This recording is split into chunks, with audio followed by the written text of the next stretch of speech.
Hello, जय हिंद दोस्तों।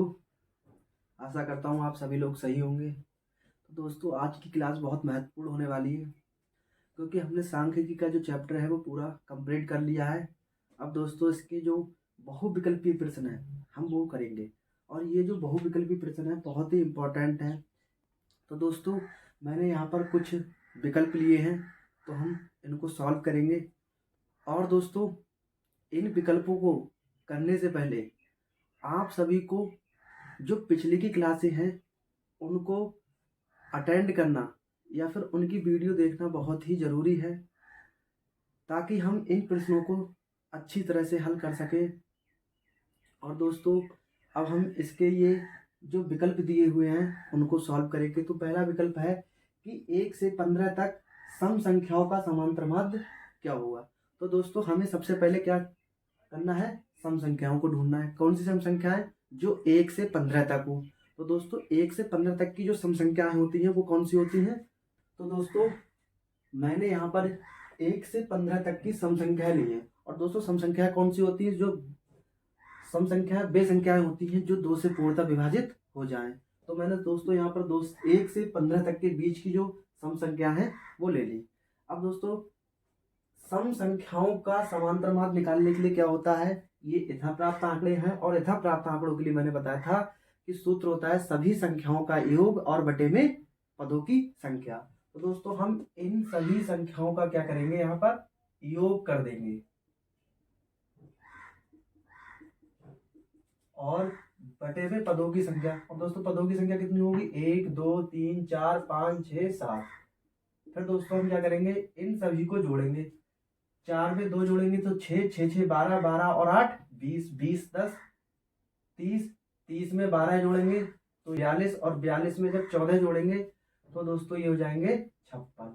और जब दोस्तों 56 को हम 7 से डिवाइड करेंगे तो 7 अट्ठे 56। और इस प्रकार जो हमारा पहला विकल्प है उसका दोस्तों आंसर क्या हो जाएगा, 8। फिर दोस्तों अगला है, यदि 5 10 15 8 और 20 35 और 40 का समांतर माध्य अगर 21 हो तो आर का मान होगा। तो दोस्तों, हमें ये सभी दिए हैं और इसमें एक आर जो है वो लुप्त पद है। तो हमसे क्या पूछा है, उस लुप्त पद यानी कि आर का ही मान पूछा है। तो दोस्तों, हम इसको भी कैसे करेंगे, ये भी हमारे यथा प्राप्त आंकड़े हैं और इसमें भी हम यही वाला सूत्र लगाएंगे कि सभी संख्याओं का योग और बटे में पदों की संख्या। तो दोस्तों, यहाँ देखेंगे जितने भी हमारे पद हैं इन सभी को हम जोड़ेंगे। तो इन सभी का हम योग करेंगे और बटे में कितने पद हैं, 1 2 3 4 5 6 7। तो दोस्तों यहाँ पर हम 7 लिख देंगे। और दोस्तों ये क्या होता है, समांतर माध्य, यानी कि x बार बराबर। अब दोस्तों यहाँ हम देखेंगे कि इस में हमें क्या है, समांतर माध्य दिया है। तो समांतर माध्य कितना है, 21। तो दोस्तों हम इसका मान रख देंगे 21 बराबर। और फिर दोस्तों इनमें जो हमारे अंक है उन सभी को हम जोड़ लेंगे। तो 10 5 15 15 15 30 30 में 20 जोड़ेंगे तो 50 50 में 35 जोड़ेंगे तो दोस्तों ये हो जाएंगे 85। और 85 में हम जब 40 को जोड़ेंगे तो कितने हो जाएंगे, 125 प्लस आर, और बटे में कितने हैं, 7। 7 की हम क्या करेंगे, 21 से मल्टीप्लाई कर देंगे।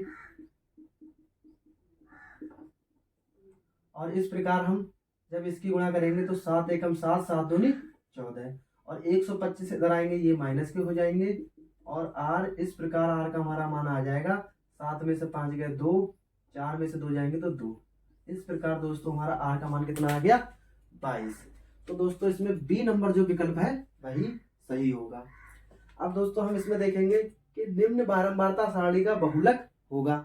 तो दोस्तों बहुलक के लिए मैंने बताया था जो आवर्गीकृत आंकड़े हो और यथा प्राप्त आंकड़े हो, तो उसमें बहुत ही सिंपल होता है। क्या होता है, हम देख रहे हैं कि जिस पद की हमारी बारंबारता सबसे अधिक होती है वही हमारा क्या कहलाता है, बहुलक कहलाता है। तो दोस्तों हम इसमें देखेंगे ये वाले हमारे क्या है, सभी पद दिए हुए हैं और ये बारंबारताएं दी हुई हैं। तो 5 की बारंबारता कितनी है, 4। इसका मतलब है कि जो 5 है वो 4 बार आया है, और 10 9 बार आया है, 15 18 बार आए हैं, और 20 8 बार, और 25 3 बार।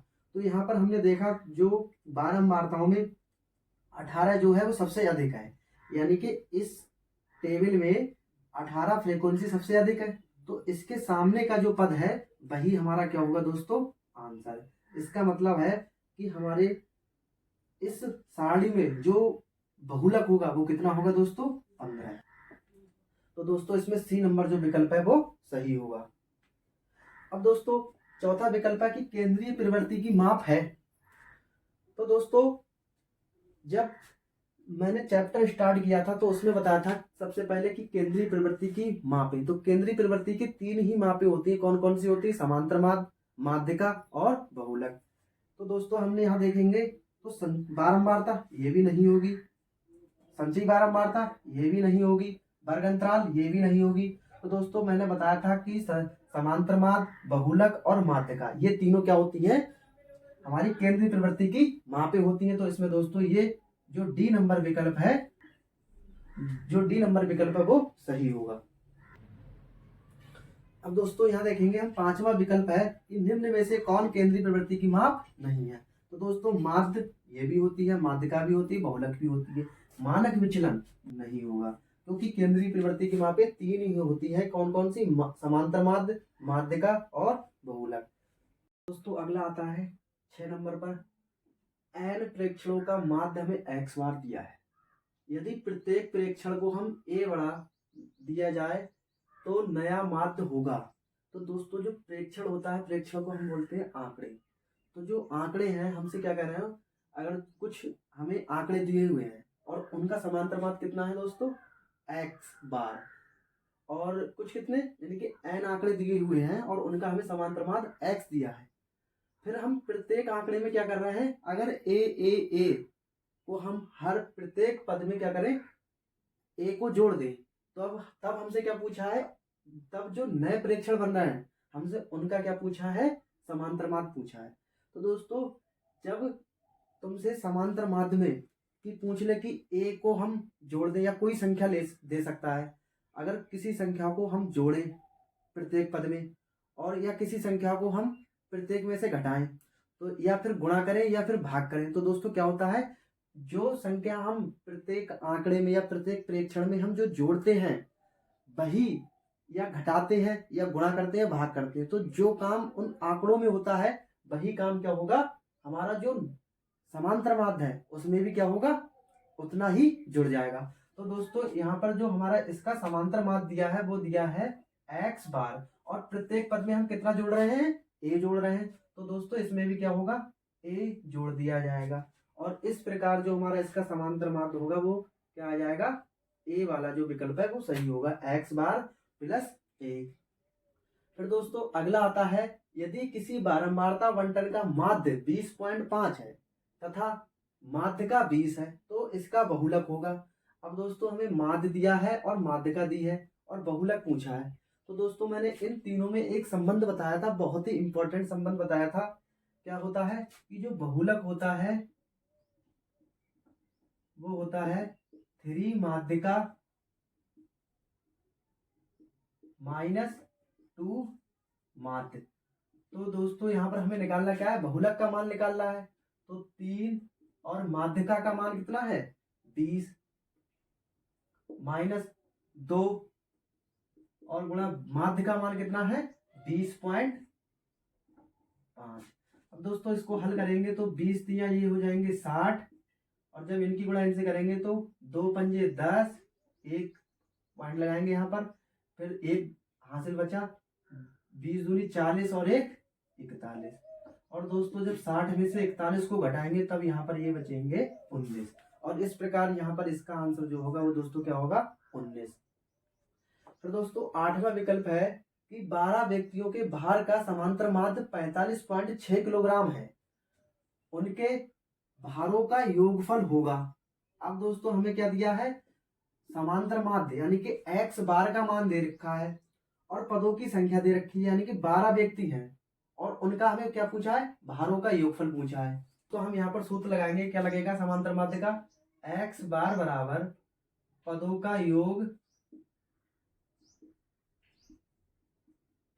बटे में पदों की संख्या। और जो दोस्तों यहाँ पर समांतर माध्य वो हमें दे रखा है 45.6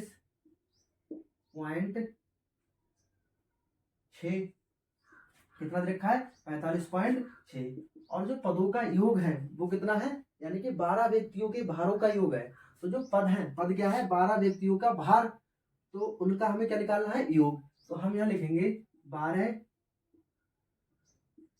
व्यक्तियों के भार का योग, और बटे में कितने पद हैं, यानी कि 12 है।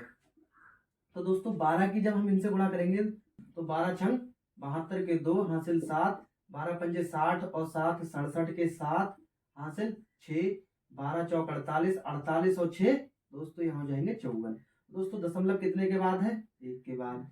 तो इस प्रकार जो हमारा इसका आंसर आएगा वो आएगा 547.2 किलोग्राम। तो दोस्तों इसका आंसर क्या होगा, 547.2 किलोग्राम, यानी कि सी नंबर जो विकल्प है वो सही होगा।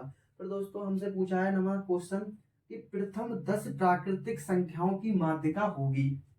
तो दोस्तों हमें प्रथम जो 10 प्राकृतिक संख्या है वो लिखनी होंगी। तो कौन कौन सी होती है, 1 2 3 4 5 6 7 8 9 और 10।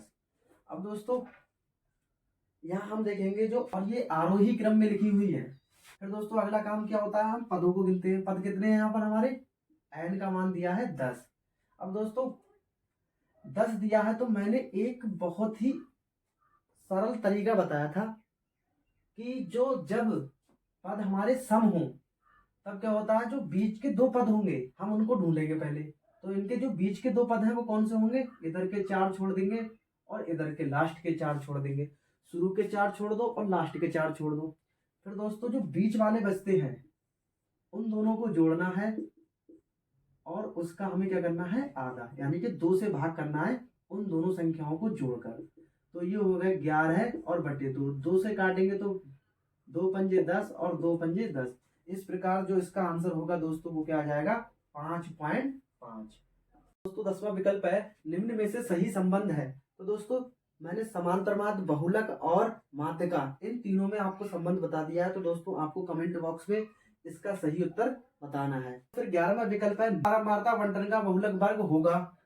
तो दोस्तों इसमें क्या करना होता है, यानी कि वर्गीकृत आंकड़े होते हैं, जब हम इसमें बहुलक निकालते हैं, बहुलक निकालने के लिए हमें क्या करना पड़ता है, एक बहुलक वर्ग ढूंढना होता है।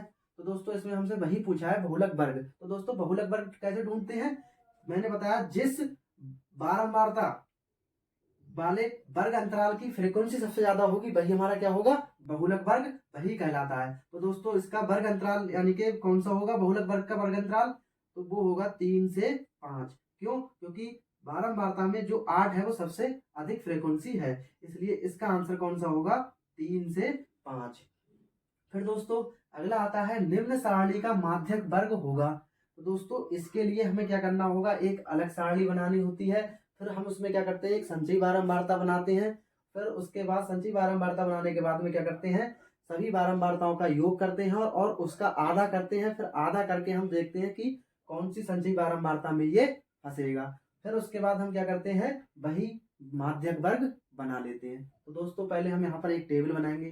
तो दोस्तों हम क्या करेंगे, यहाँ पर एक हमने सारणी बना ली है इसी को, और फिर इसके द्वारा हम क्या करेंगे, एक संचयी बारंबारता निकालेंगे। तो संचयी बारंबारता कैसे निकालते हैं, पहले जो पहला पद होता है हम उसको वैसे ही लिख लेते हैं, फिर साथ में 5 जोड़ेंगे तो 12, 12 में जब 16 को जोड़ा जाएगा तो ये हो जाएंगे 28, 28 में 12 जोड़ेंगे तो ये हो जाएंगे 40, और इसमें 2 को जोड़ेंगे तो ये हो जाएंगे दोस्तों 42। और मैंने बताया था जो 42 है वो सभी क्या होगा, बारंबारताओं का ही योग होगा।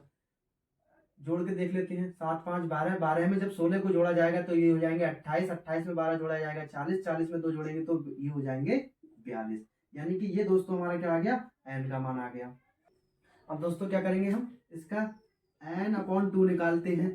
तो जब हम 42 को 2 से भाग करेंगे तो आ जाएगा ये 21। अब दोस्तों जो n/2 आया है हम देखेंगे कि ये कौन सी संचयी बारंबारता में फंसेगा। तो जो 21 है वो दोस्तों कौन से में फंसेगा, ये फंसेगा हमारा 28 वाले में। तो हम इसी को दोस्तों क्या बोल देंगे, माध्यक वर्ग। इस प्रकार जो दोस्तों हमारा माध्यक वर्ग का अंतराल आएगा वो क्या होगा, 20 से 30। और दोस्तों हमने बहुविकल्पीय प्रश्न यानी कि सांख्यिकी के जितने भी बहुविकल्पीय प्रश्न हैं वो हमने सभी कंप्लीट कर लिए हैं। और दोस्तों अगर वीडियो पसंद आई हो तो प्लीज़ चैनल को सब्सक्राइब कर दें और वीडियो को लाइक करें तथा शेयर करें। Thank you. जय हिंद दोस्तों।